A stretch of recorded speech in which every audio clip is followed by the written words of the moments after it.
Ian, we're gonna listen to some voicemails, aren't we? I guess. You guess? Go to anchor.fm/the podcast and you can leave us a voicemail. Hopefully it's a shorter one. That we appreciate the short ones. We're gonna do a little spookier Halloween themed one this week for you. We're gonna work in a couple things here and there. We want to start with the Halloween one or work into it. I'll start with it. Hey Pat and Ian, Blake from Buffalo, New York here again. Question: seeing it's the Halloween season, what was your most favorite thing to go dressed up as? And also, what was your least favorite thing to get while trick-or-treating? Thanks for the content, guys. Love the show. All right. Least favorite candy is easy. It's a tie between two. Charleston Chews and candy corn. That's easy right there. Charleston Chews, in theory, if they were good, I could never chew them. I still probably can't. And I think they still sell them. They sell them at our local candy store. It'd always be a nice old lady would give you that, because I guess maybe that was a big thing in the 50s and the 40s when they were growing up, or 30s. Well, actually, in the 80s they would have been 60. I love a Charleston shoe. In the 20s and 30s it was what they ate, because I go back 30 years. Candy corn is terrible. It's shit. It's corn syrup. It gives me a headache. There's always that 1 year where I think, okay, I'm going to eat this again. I'm going to give it a shot. And then it gives me another headache, and it is awful. It is awful.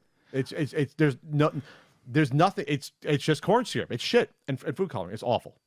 I actually don't hate candy corn as much as I think I do. Whenever I try it, I'm like, yeah, this isn't as bad as I remember it being.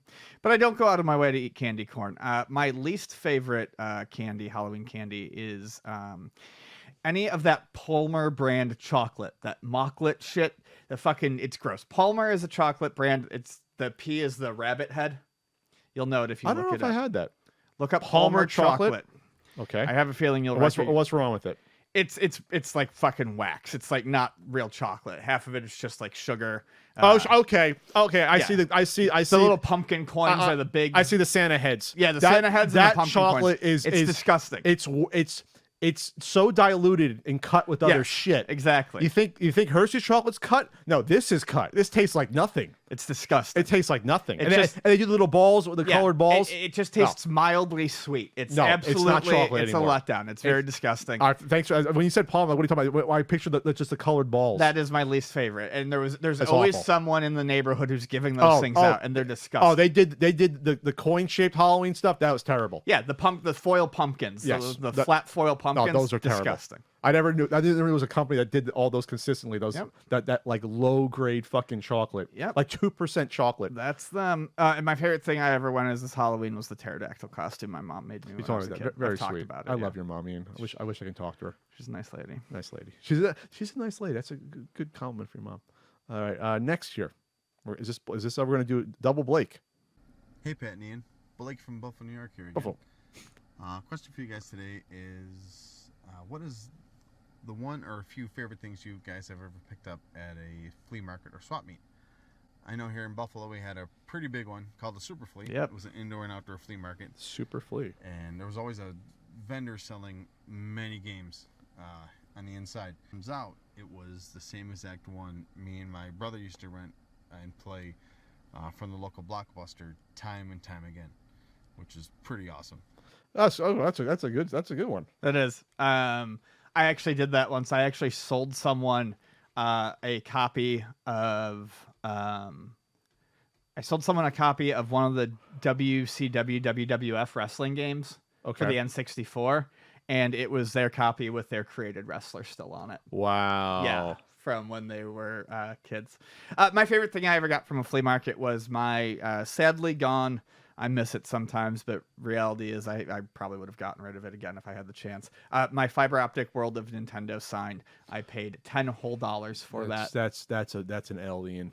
That's an L. I sold it to someone who needed it.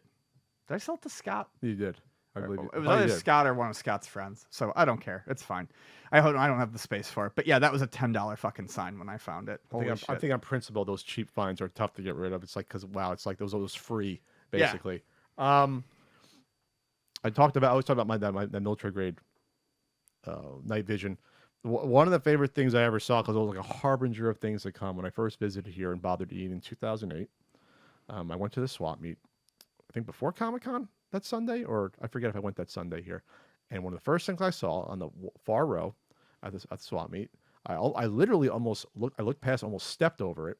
There was a Virtual Boy set up on the stand in the Blockbuster rental case, and like I literally looked past it towards the fence because it's like I was so conditioned in New Jersey not to find that stuff anymore. Right. And so literally the first swap meet I go to, I find that, and I couldn't. I had to have someone hold it for me here in the hopes of mailing it back. So it was so strange to find that. That's one of my favorite things because that was like the harbinger of me. There's always like not that's why I moved out here, but it didn't hurt. It didn't hurt having awesome flea Finding markets. stuff, it didn't hurt. That was my lifestyle. But I'd go out to the flea market in Jersey, and you'd find little things, but not stuff like that. And like every week, finding stuff like that. That's why it's one of my favorite things here. Hey, this is Jason from Tennessee.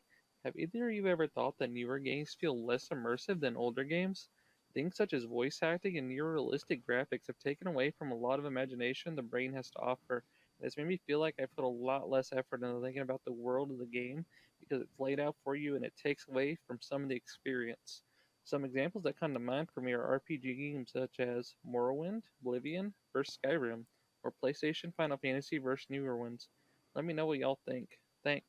Jason, I think you answered your question. Yeah, when a game is presented as like a movie, or it's so realistic, or it's just a bunch of cutscenes, then it's doing everything for you. There's no more imagination required. You're seeing the story play out like you're watching a movie. When you watch a movie, you don't need to use your imagination. You shut it off at that point. I agree with you 100%. Voices are the big thing for me. I've kind of alluded to that before when we talked about like on the bonus podcast about comics. I'm always weird about when a book or a comic gets animated or a book gets turned into a movie.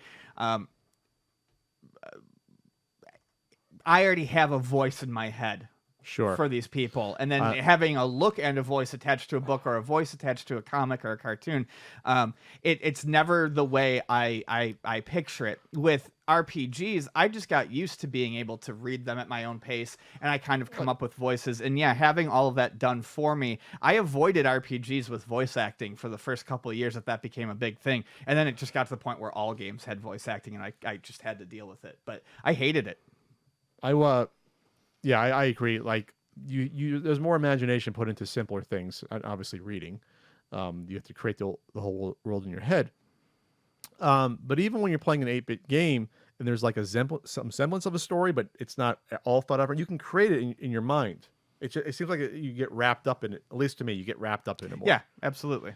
You get wrapped up in the fucking story, playing Ninja Gaiden and trying to avenge your father, and you got a demon you have to take down.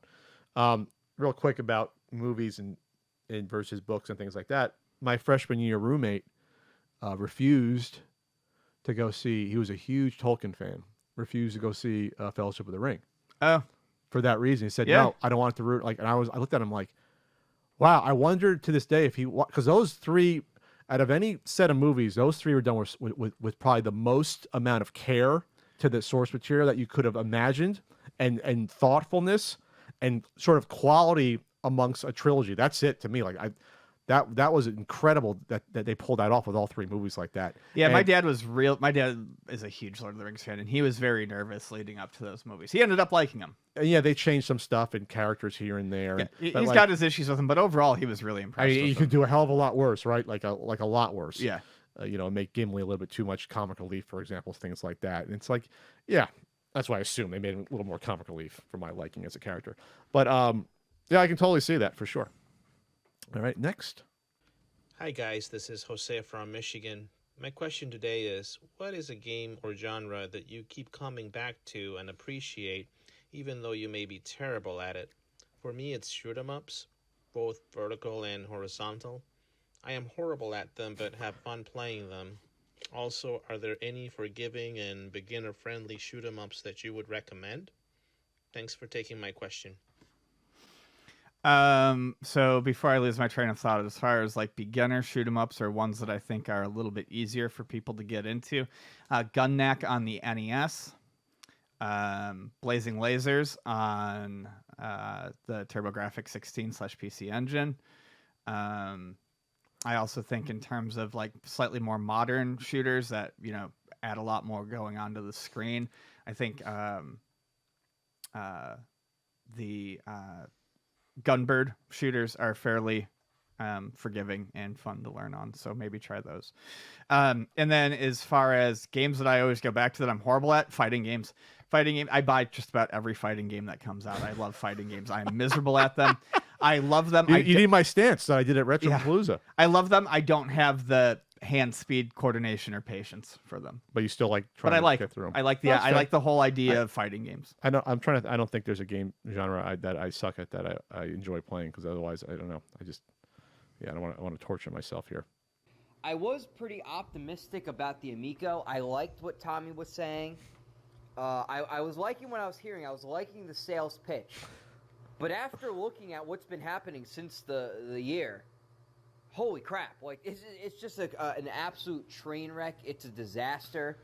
And, yeah, I don't see a point for this console. I really don't. I really don't know how this thing is going to do well at all. Yeah, it's interesting the words he said. I liked what I was hearing. And that's the thing. A lot of people liked what Tommy was hearing. Or liked what Tommy was saying. They liked what they were hearing. Because Tommy was, but that was kind of the first thing that made my ears perk up when it was announced, is he was saying too much of the right stuff. Yes. And that was never going to come to fruition. And when you even before there was any concrete, I mean, all the plans changed. It was going to be a 2D console, the best 2D chip ever. Yep. It had remember Burger Time and all these licenses, all this stuff was lined up, and it's like, looking back, it's like, wow, all that stuff he presented at Portland back in 3 years ago. How much of that was just him just pulling shit out of his ass? Yeah, what he promised at Portland is absolutely not what anyone's getting. $149 to $179, games $3 to $8. That's none of that. R-Type, Burger Time, Tron Deadly Disc. Yeah, woo! They're all on the way. All of them are coming. They're gonna be here any day. Best 2D chip ever. Yep. Better than Nintendo and Sony and Microsoft can come up with. Absolutely. Let's do a few more here. Hey, Pat. Hey, Ian. Jeff Dickinson here from Dallas, Texas. Now, I appreciate Simon. Remember that game that was invented by Ralph Baird? It came out like right about the same time that Atari did. And to me, I believe personally that Simon is a part of video game history. Now, I'm not sure if you ever played it or haven't played it and enjoyed it or appreciate it the way I do, but I think it's part of an important level of our history of video games just because of who invented it. That's a good point. And we had it in video game years, 77. Yeah, we did talk about it. It's not technically a video game. It's it's a toy. It's an electronic game, but it's it's from that era where I think you can count it as maybe part of. It's not exactly video games, but it's part of that early electronic game history. Yeah. Where I mean, back then things like the Atari, the Tommy Blip, which was electromechanical stuff like Simon, the LED games. Back then they were all kind of looked at as similar, the same thing. Now, granted, they branched off and became different things, sure, or looked at differently. But yeah, I can understand that viewpoint. All right, let's do a couple more here. Hey, this is Leland Judson from the Toronto area and calling behalf of the Lelanders YouTube community. Just like to say I love your guys' coverage of the Intellivision Amico. Don't always agree with your other topics, but I love how Pat's been discussing the X-Files lately. Questions for both of you. Have you ever seen a paranormal occurrence, sort of like UFOs, Bigfoot, ghosts, or extraterrestrials? And would you like to see another X-Files game made?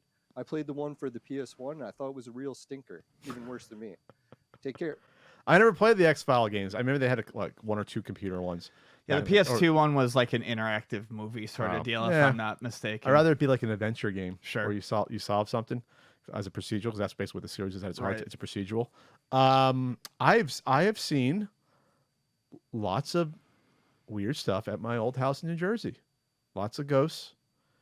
Lots of things. I've gone into detail before. Ian thinks I'm crazy. He thinks my whole family's mad. Ghosts. But no, we've seen lots of things. I have never seen what I think would have been a UFO. I've seen things in the sky that looked weird, that were like, it's like, what is that? Is that a helicopter? Is that a star? Like, you see that stuff as a kid. I've never seen something like that, which is unfortunate because I was into that stuff, but I never went hunting for it either. I think stuff like that, it's like either everyone sees it. There's like events that have happened in like New York, New Jersey. I've heard about where like, back in like the 70s, where like everyone saw something, like whatever that night was. Right. And it's like, when I was alive, I never heard of that stuff, and nothing local like that, obviously. What about you, Ian? You know about my ghost stories. What about you? Have you seen anything that was kind of weird? No. Any critters? Mm-mm. Jersey Devil, Buffalo Devil, Buffalo Devil. the Buffalo Devil. It's just a buffalo with horns. I want to tell the one of the ghost stories. I'll Do tell it. Do it. Tell it up. Okay, so I'll tell you the one story. I can tell. I've told it in sequence before. There's like 6 or 7 things that I've seen in my house, or that other family members have seen. One of the last things I saw.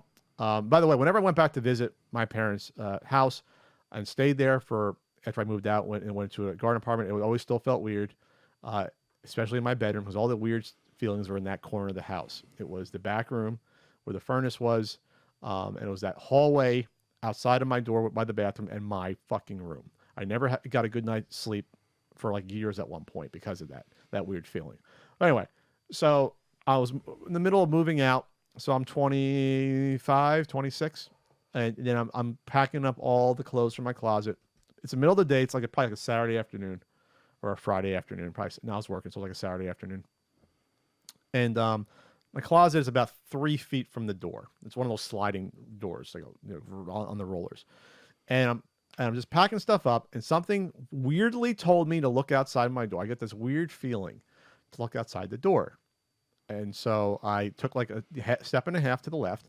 I looked outside my door, and about 6 feet away where the hamper was. The hamper was right outside the door. So it was like about a 6 to 7 foot hallway until it made a left turn and went to my parents there. It's a split level house. I saw a black form that was probably around, we'll just say 7 feet tall, in the vague form of a person. It was almost like the best comparison I can tell you is like there was the old Scooby-Doo episode where like it was like a kind of a black figure ghost or something from the intro, where it's like it looked like limbs and it looked like a form and it looked like a head, but it wasn't like well sketched out. It was all like almost like parts of like someone like cutting out like a paper doll sort of thing. Gotcha. If that makes more sense. And it was there, and when I saw it, it like did this. It did like a little twitch. I swear to God. Yeah. It did like a twitch, as if I caught it. Like I wasn't supposed to see it. You spooked the spook. I spooked this thing. It twitched, and then it shot out of my view down the hallway where I couldn't see it. And it wasn't like a tenth of a second. It was a full second, like 1/1000. So it wasn't out of the corner of my eye. It was directly on. And then I was like, oh my, okay, I saw it. I didn't get freaked out. I said, okay, I saw it. And then I tried to think logically, okay, was it a shadow from something? Did a car pass by? And it was such a spot in the corner that there was no direct light source that could have made the shadow like that, especially if it was 7 feet tall. And so I saw it, and then my mom was in the living room. I say, hey, Mom, yeah, I just saw something. She's like, oh, yeah? And I'm like, yeah. And at that point, it wasn't shocking because, like I said, I saw a string of things over the couple of decades prior living there. Right. So it wasn't like a shock that I saw that. It was like one of us, like several things that I've talked about before that I saw. But that was the last thing I saw there. And then my parents moved out at 7-8 years ago. And, you know, good luck to the people that moved in. You might see some stuff every now and then. My mom experienced glasses falling off of counters and things like that. It happened a few times. Things like that. I got her a Mayan sun calendar that was on a nail. And she found it. She found it on the ground, not down on its face, on the ground against the wall, the nail still there. Huh. And it's like, yeah, how do you do that unless you picked it up and put it there? It would not slide off if the nail was still there. So weird stuff like that. And besides, we saw stuff. So Ian's not going to call me crazy this time. Thanks, Ian. Thanks for not calling me crazy. You're like, I'll let him have his little dreams. All right, one more from a friend. Hey, Pat, I sure hope you're happy that Intellivision's bleeding money over here, but we're going to make this right, okay? Because we got someone here who wants to say hi, don't we? Oh, yeah, they got me all tied up back here, Pat. They jumped me right by the swap meet. Tommy got out of the car with a bunch of sweaty guys, and they threw me in the trunk. One of them wasn't even wearing a shirt, for Christ's sake. Hey, watch your mouth, or we're going to make you play the Amico again.